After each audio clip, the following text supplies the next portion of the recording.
adalah pemenang. Ya, pemenang seharusnya nggak canggung, nggak malu, juga eh, nggak putus asa dengan kehidupan. Makanya kalau corona ini jangan saling putus asa, kita semangat, memawas diri, berdoa kepada Allah agar segera dituntaskan dan juga diberi kebaikan dan hikmah di dalamnya. Insya Allah apa yang terjadi di dunia ini ada hikmahnya. Baik ya, untuk mengetahui jumlah kelahiran bayi, ini catat rumusnya kalau bisa, kalau mau ya. Nanti saya di akhir video ya, nanti saya share buat gimana cara buat tugasnya. Untuk hari ini tetap ada tugasnya karena kita sebenarnya kegiatan belajar mengajar tahun 2020 udah dimulai dari minggu lalu. Baik ya,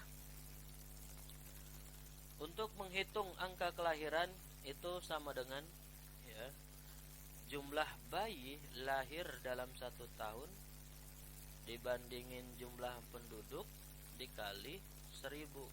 Satu kali lagi saya ulang, angka kelahiran itu sama dengan jumlah bayi lahir dalam 1 tahun atau per jumlah penduduk kali 1000. Angka kelahiran ya. Jadi misalkan gini nih, di sini nggak pakai pointer ya. Kalau pakai pointer nanti bisa saya blok-blokin semuanya. Nanti insya Allah besok saya buat PowerPoint-nya di next session. Baik, jumlah bayi lahir dalam 1 tahun misalkan jumlahnya ada 10 nih ya, 10. Terus jumlah penduduk dalam suatu perkampungan lah, suatu misalkan satu RT ya, totalnya ada 1000 ya, 1000. Saya ulangi nih, jangan 1000, ada 10.000 ya. Angka kelahiran nih, angka kelahiran tuh bukan berarti jumlah. Jadi angka kelahiran itu bisa jadi rata-rata ya. Misalkan jumlah bayi lahir dalam 1 tahun itu tadi 10 ya, yang benernya adalah jumlahnya ada 10 ya, dibandingin jumlah dalam RT itu ada 100 orang ya. Berarti angka kelahirannya berapa rata-ratanya ya. Berarti 10 kali 1000 itu 10.000 dibagi 100 jadi berapa tuh? Jadi 100 angka kelahiran. Jadi misalkan jumlah penduduknya itu tadi 100 ditambah 10.000 kali 100 itu 100, berarti angka kelahiran di suatu RT itu sama dengan 100 biarpun yang lahir adalah 10. Karena apa? Rata-ratanya. Jadi kan kalau emang 100 ya kan, untuk kelahiran tadi 10 orang ya kan, bisa jadi angkanya 100, dia dihitungannya dari 10% dari 100 tadi, jadi tambah 10, angka kelahirannya adalah 10. Oke ya. Kenapa perbandingannya seperti itu?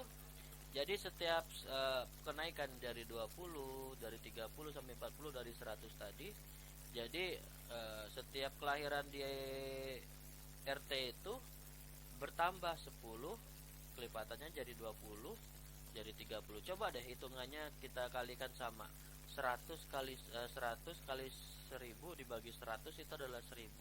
Berarti kalau urutannya gini nih, 10 ya, 20, 10, 20, 30, 40, 50, 60, 70, 80, 90. Nah, jadilah 100.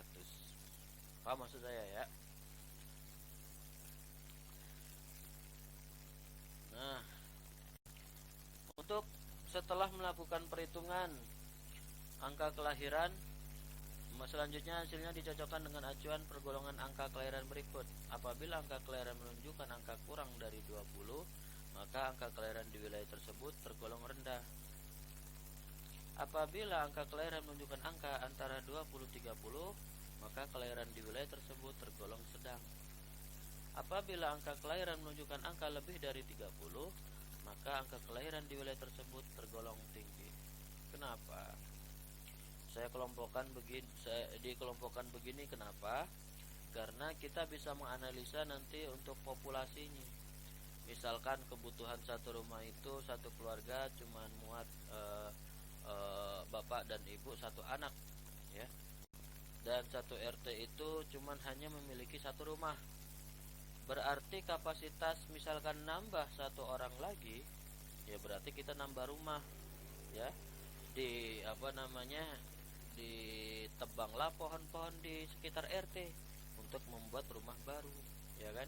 Nah, disitulah maka harus diperhitungkan angka kelahirannya rendah, sedang, atau tinggi. Nah, yang dikhawatirkan pemerintah waktu COVID ini gimana? Ya kan? Waktu COVID ini takutnya angka kelahiran meninggi. Karena apa? Ya karena kita bekerja di rumah, ya kebanyakan di rumah, suami istri di rumah, ya apalagi mau dia itu, ya mereproduksi populasi kita sendiri. Makanya di Bandung itu kemarin apa namanya angka kelahiran tinggi. Ya karena itu tadi, meninggal 1.000 yang lahir 10.000 ibaratnya ya, meninggal 1.000 atau 2.000 lah. Nah baik ya. Selanjutnya tentang kematian juga bisa jadi permasalahan dari kependudukan itu sendiri, ya. Angka, coba kamu nanti langsung kita ke materi. Angka kematian sama dengan jumlah penduduk meninggal dalam 1 tahun dibandingin jumlah penduduk dikali 1.000 juga. Nah sama konsepnya dengan kelahiran juga kematian dikali 1.000. Misalkan dalam satu RT tadi tetap 100, ya. Terus jumlah penduduknya meninggal kita naikin 30. 30 per 100 dikali 1.000. 30 kali 1.000 30.000. 30.000 bagi 100 itu 300. Bener ya? 30 kali 1.000 30.000 dibagi 100 adalah 30. Nah, maka apabila kematian menunjukkan angka kurang dari 14, ya. 30 per 100 itu 3 per 10. 3.000 bagi 30 per 10 0,3. 0,3 berarti kurang lebih. Ya, seperti itu 30. Ya. Berarti apabila kematian menunjukkan angka kurang dari 14 itu rendah, 14-18 angka kematian di wilayah tersebut tergolong sedang, dan di atas 18 tinggi. Jadi harus persiapkan populasi baru kalau sudah menyentuh angka 100. Kenapa? Biar ketahanan ketahanan makhluk hidup bisa bertahan. Cuman insya Allah kalau untuk manusia sendiri itu saya bilang populasinya akan tetap sama sampai akhir kiamat, makin banyak, gak akan punah sampai hari kiamat, ya. Karena itu tadi yang saya bilang, manusia diciptakan sebagai khalifah di muka bumi ini. Baik ya. Nah, ini untuk ingat tadi natalitas sama mortalitas. Natalitas itu adalah kelahiran, kalau mortalitas itu adalah kematian. Nah, di sini baru 2, ya. Saya lihat waktunya dulu. Waktu saya cukup enggak? Kalau enggak cukup kita akhiri. Cukup. Baik ya. Dari saya perkenalan dulu untuk saat ini hanya segini dulu. Kita nanti ikutin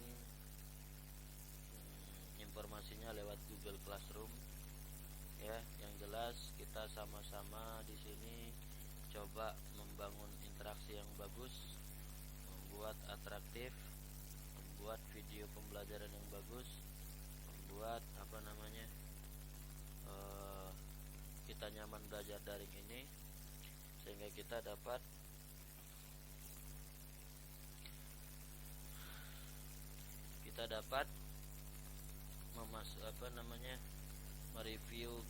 mereview keadaan kita di masa pandemi ini, ya. Bisa menunjukkan angka kebaikan atau enggak, ya. Gambar saya lama-lama hilang ya. Ya, kita munculkan saudara kembar saya lagi biar bisa ditemenin.